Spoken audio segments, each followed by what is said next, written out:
Hi, this is a video just to show you how I have set up my computer in order to see all the things that I need to see. And so normally I have two big monitors and I put Paratext on one and then everything else on the other one.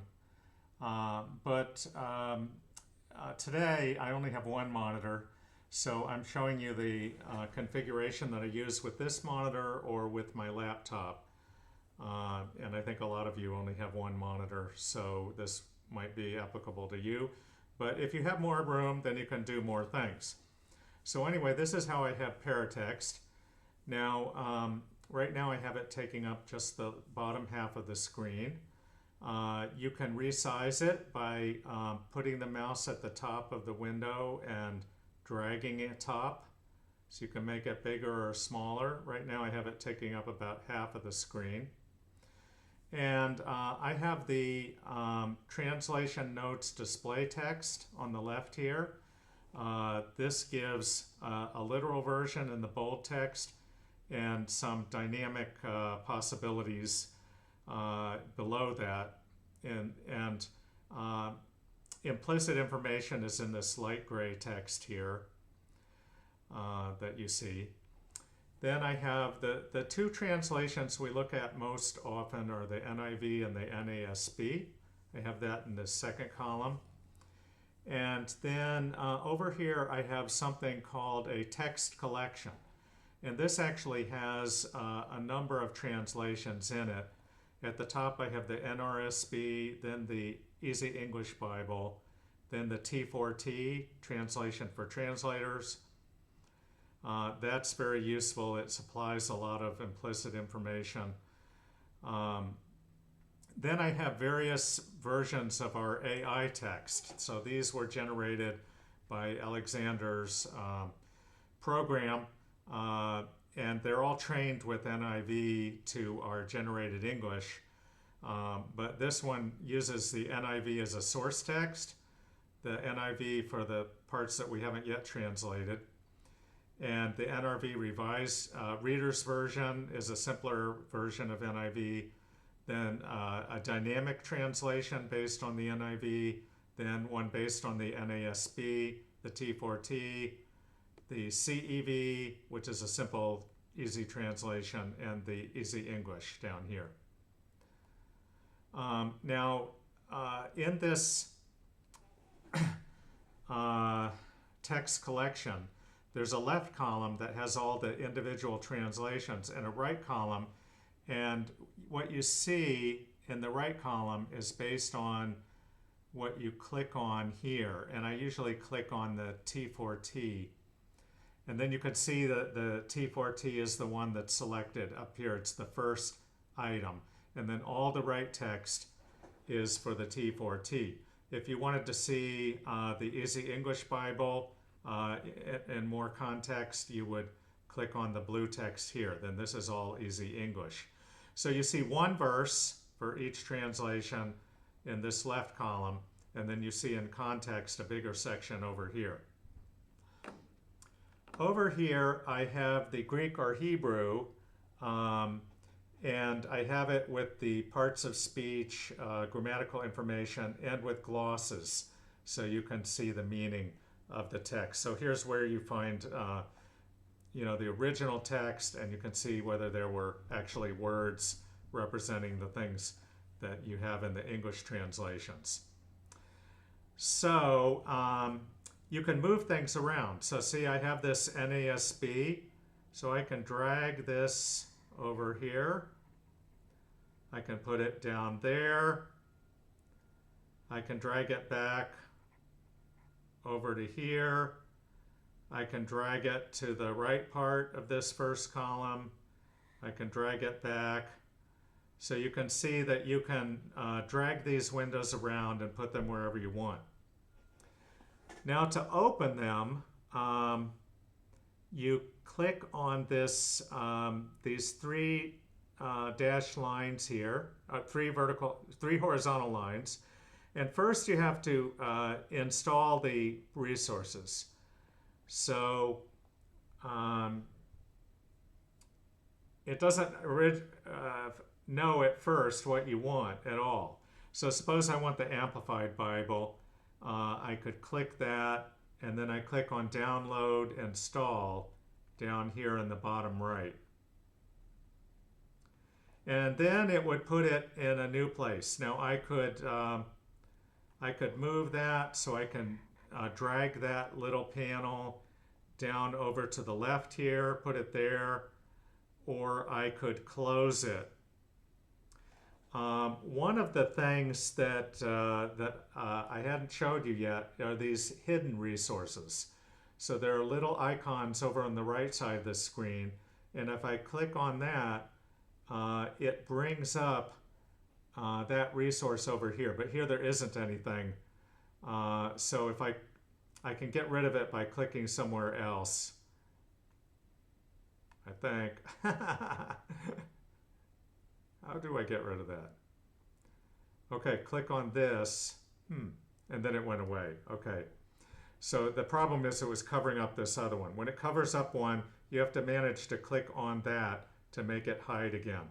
So that was with the bringing up the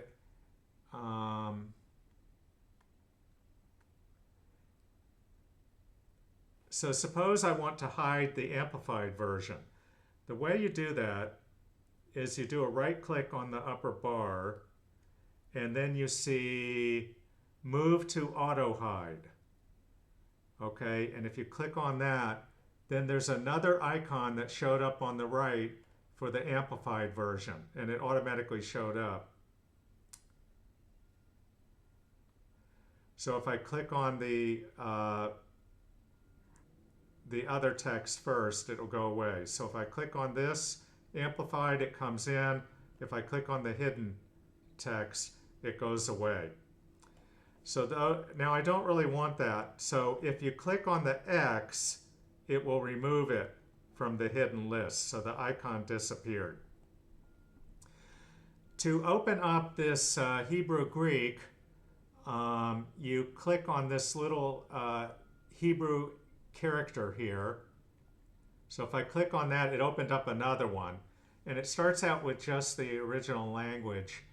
To add the glosses and forms, you click on the three bars, and you can click on forms, and then click on the three bars, and you can click on glosses, and that'll give you all of that. Now, since I already had that as a panel, I don't really want this, so I'm going to get rid of that by clicking on the X. So you can always get rid of these resources by clicking on the X. Now, how do you get a text collection like this?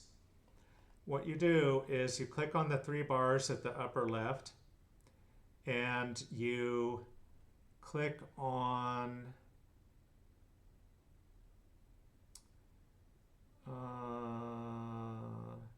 okay, I think it's not showing it because I've already added it. Open text collection. Okay, it's right here. So click on that, and then you can add whatever resources you want. So suppose you want the Amplified Bible and the Good News Translation, and then suppose I click OK.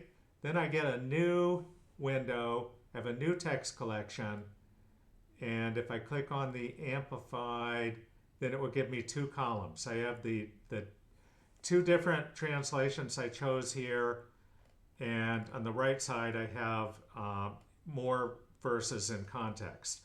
But since I already have a text collection here, I don't need this, so I'm going to X that out. Now, once you have the text collection, you don't want to keep starting it again, so you want to change it. So if you click on the three vertical horizontal lines, you can click on Modify Text Collection.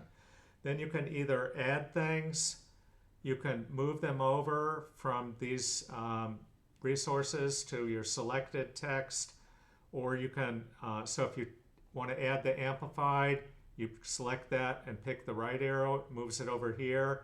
If you want to get rid of it, you choose the Amplified and choose the left arrow, and it went back over into the potential. Then you can change the order. So suppose I want to put the Easy English Bible up higher. You can click on that and push up arrow, move it up, or you can push it back down. And then you can click OK. Suppose you've already installed a resource using download install, but then you want to open it. So you've already got it, but you want to open it again. So here's amplified, so I click that and I click OK, and then it creates a new panel. Again, I can drag that panel around and put it some other place. Here I don't want it, so I'm going to exit out. One of the things I found really helpful is to be able to resize the text in the window. So you can do that by clicking on the 3 horizontal lines, and then it says zoom. And I typically use 125. You can reduce it back to 100%. Then you'll see how it went to smaller text. Or you can click on the 3 horizontal lines and change it up to 125%, which is what I have now, and it made it bigger. So by installing resources and opening them and moving them around, you can install regular resources like these. You can install the text collection. You can install the Bible text by clicking on the Hebrew letter up here, and you can install hidden resources.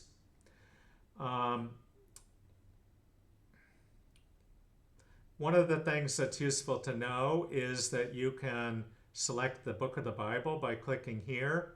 And if I click in that, if you type the first letter, it'll give you all the books that start with that letter. Then you can click on one, or you could click on U, and then it gives you all the ones that start with RU, so only Ruth. Then you could select Ruth 1:1 here, and then it goes to that for all of these versions. You can then change the chapter. I can go to chapter 3, for instance, and I can change the verse number here. A handy thing is to do control down arrow goes to the next verse, control up arrow goes to the previous verse. So those are very handy if you want to step through the verses. Now, some of the items I have, like here, I have the TBTA P1 resource. So this is our phase 1 text. And I have that as a hidden resource. Now, you don't get to that by installing a resource. You get to it by sending and receiving projects. So what you do is you click on the Send Receive Projects.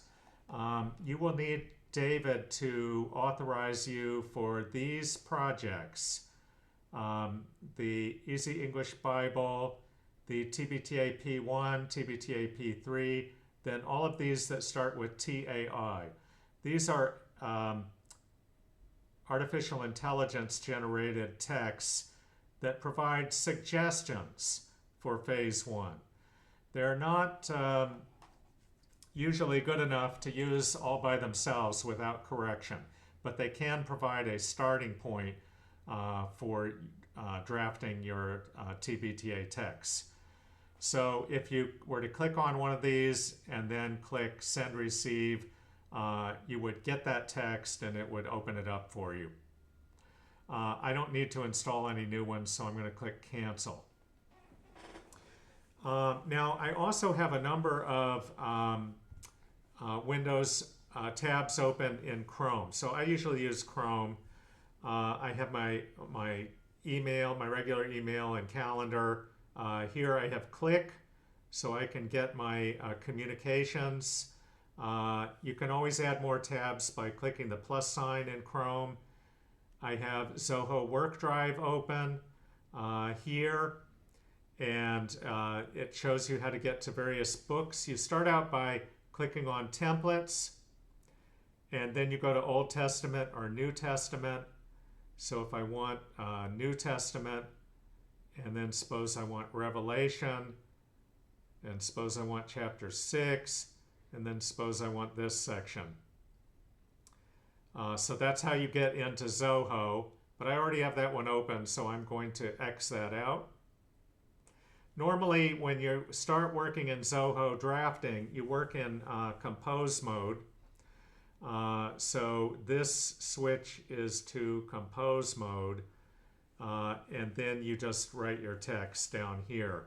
But later, after you finish drafting and you send it on to the reviewer, you'll always view it in review mode.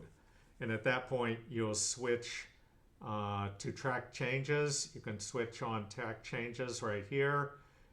Then you have a choice. All markup shows you all the changes that have been made. I usually work in no markup, but it's up to you. Before you pass it on to the reviewer, you should switch it to no markup because it's easier to see. That shows you what the final text is. I have Bible Gateway open here where I can search for a word and see where it's used. I have Smartsheet that shows the documents that need to be worked on. You can use a filter to choose, for instance, a particular book of the Bible, or you can choose yourself as the drafter. Like I have Richard Drafter. You can click on New Filter to create a new filter. Here's the helpful documents for semantic representations folder, and I have a couple of these open. I usually have, won't always have to have these open, but this is one that I usually have open. It's the How to Handle Complex Terms document. This is the Longman Dictionary. They show a lot of ads, so you have to get rid of those. So you can see the definitions of a word like majesty. And these are helpful for defining explications or knowing how to translate a word that we don't have in the ontology. I have here Interlinear, Bible Hub, and this is the editor. So you can click some text. So say I want to say,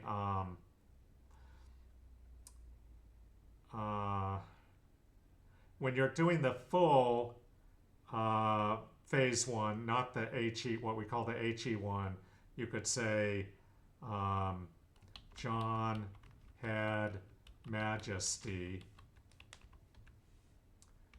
and then you'd click check.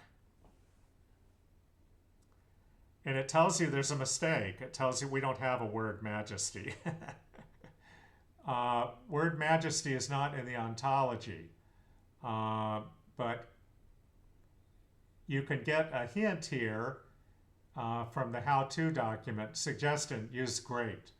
So you can get a lot of information in the editor. Normally in the editor, I would also have the ontology app. But for some strange reason, it doesn't work for me in Chrome. So I can use it in Edge or Brave. And these are very useful. You can look up a word, majesty, no results. So we don't have majesty. Do we have helmet? We do have helmet, but it's a complex word. This L2 means level 2. It's a complex word with an insertion rule. So, or a pairing, that's not actually accurate, just insertion rule. And then you can click on the entries in the ontology to get examples of the use of the word. You can get the argument structure for verbs, and you can get examples of how that word has been used. So I hope that's helpful. This is how I set up. Everybody sets it up in a little bit different way depending on your preferences, but this is what I've found useful.